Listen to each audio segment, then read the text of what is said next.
돈이라는 건 있어도 모자란 거라지만 만약 내가 억대 연봉을 번다면 굳이 또 다른 수입을 위해 부업을 하게 될까요? 1억 원의 연봉을 받음에도 은밀한 이중 생활을 하고 있었던 한 만화가의 비밀이 부패된 시신과 함께 세상에 공개됐습니다. 그림을 그리고 사람들을 즐겁게 하는 이야기를 만드는 걸 좋아하던 여자는 고등학교 시절부터 만화가를 꿈꿔왔습니다. 교과서와 문제집은 잠시 옆으로 밀어둔 채 혼자 짧은 단편 만화들을 완성하고 종종 아마추어 작가 이벤트에 자신의 작품을 출품하면서 언젠가 유명한 만화가로 데뷔하는 걸 목표로 했죠.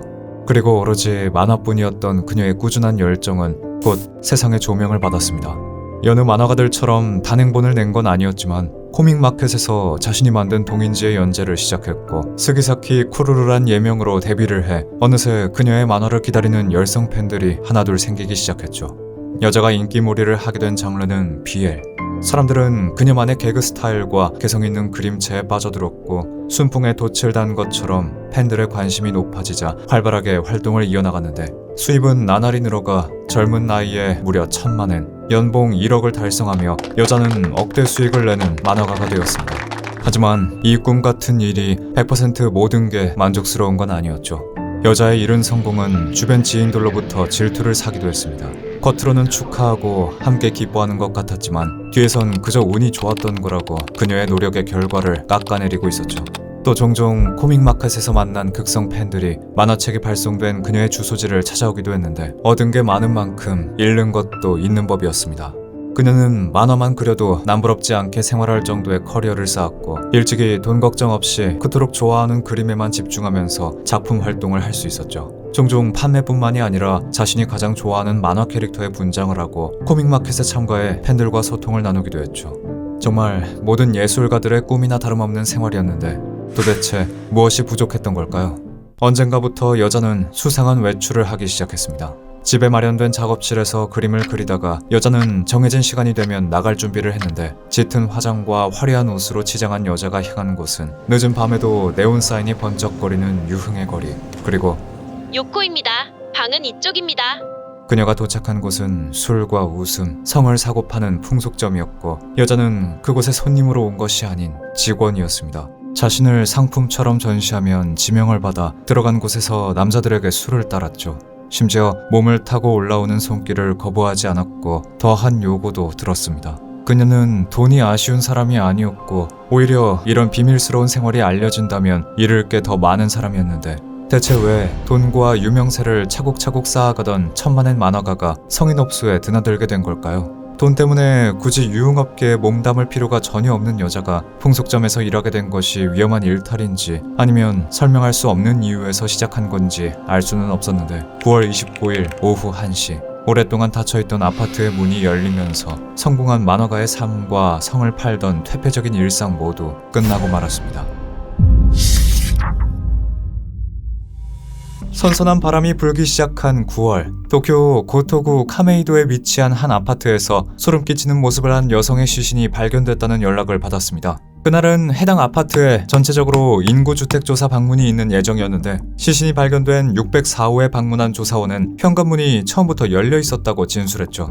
하지만 조사원이 들어가서 사람을 불러도 아무런 인기척은 느껴지지 않았고 실내에서 돌고 있는 환기팬을 통해 묘한 악취가 나자 아파트 관리인을 호출한 뒤 방 안에 방치되던 시신을 발견했다고 말했는데 현장에 도착했을 때 시신은 처참한 상태였습니다. 하의가 탈이 된 채 얼굴에만 담요를 덮은 채 방치된 시신의 주인공은 28세의 요시다 요코. 그 아파트에 살고 있던 주민이자 억대 연봉의 유명 만화가였습니다. 시신의 상태와 집에서 9월 18일에 편의점에서 구매한 걸로 보이는 영수증으로 보아서 최소 10일 이상 방치된 것으로 추측됐고 목에 남은 선명한 교살 자국으로 봤을 때 사인은 질식사로 예상됐는데 그녀가 혼자 살고 있었단 관리인의 말에 처음엔 강도 살해를 의심했지만 집안에는 침입의 흔적이 없었고 집안은 물건을 뒤진 것 같이 어질러진 것은 없었죠. 심지어 뭐 때문에 그렇게 많은 돈이 있는지 모르겠지만 집안에선 현금 300만엔이 고스란히 남아있었습니다. 금품을 갈취하기 위한 강도가 침입해 저지른 살인이라고 보긴 어려운 상황. 저희는 속옷을 입지 않은 요코의 상태로 보아 범인이 성폭행을 시도하다가 제압하는 과정에서 일어난 비극일 가능성도 있다고 생각했지만 요코의 시신에서는 범인의 DNA는 나오지 않았죠. 뚜렷한 증거물도 나오지 않은 집안과 범인의 흔적이 나오기엔 심하게 부패한 시신. 사건 현장에는 더 이상의 수확이 나오지 않았고 저희는 요코의 주변 인물들을 만나 사건 조사를 이어나갔는데 고향 본가에 거주 중인 그녀의 부모님은 요코가 최근에 도쿄를 떠나 다시 본가로 들어와 살 계획이었다고 말했습니다. 혹시 누군가에게 위협을 받거나 위험한 처지에 놓여 이사를 하는 건 아닐까 하는 의문이 생겼을 때 함정님, 지금 TV에서 요코의 매니저라는 남자가 나왔다고 하는데요.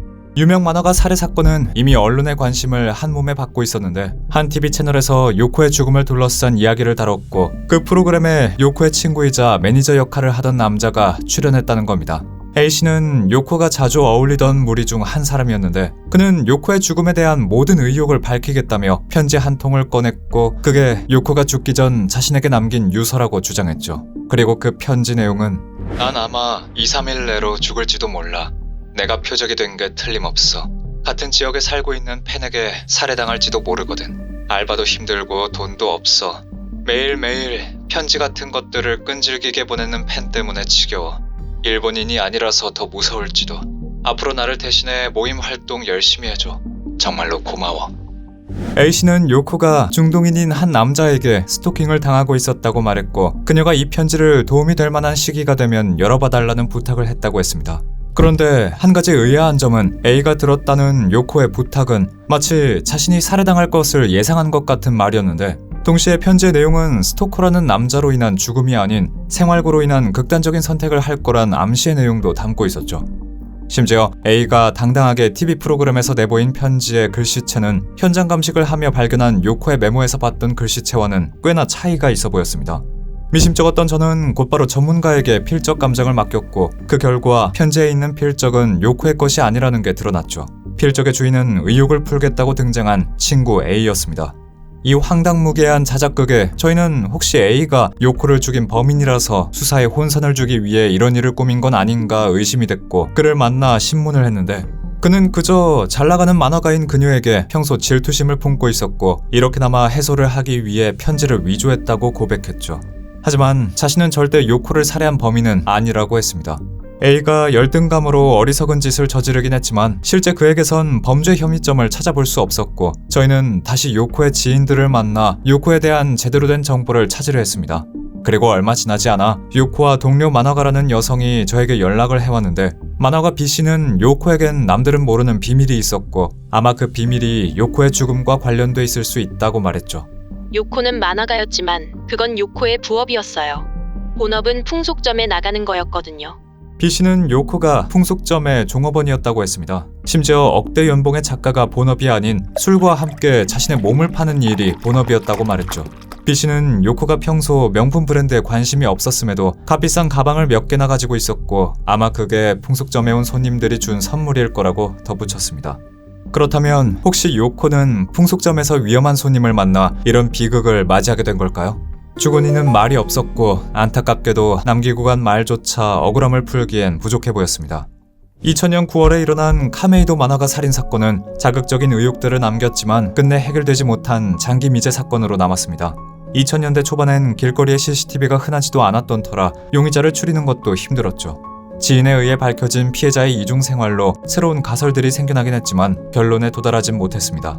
요코의 집에 있는 300만 엔이라는 거액이 혹시 요코에게 빠져있는 풍속점 손님이 그녀의 환심을 얻기 위한 팁이었는데 거액을 바쳤음에도 손님이 만족할 만큼 관계가 가까워지지 못해 홧김에 그녀를 살해하진 않았을까란 주장이 나오기도 했고 요코의 죽음에 대해 다룬 TV 프로그램에서는 초능력자를 불러 범인의 몽타주를 작업하기도 했습니다.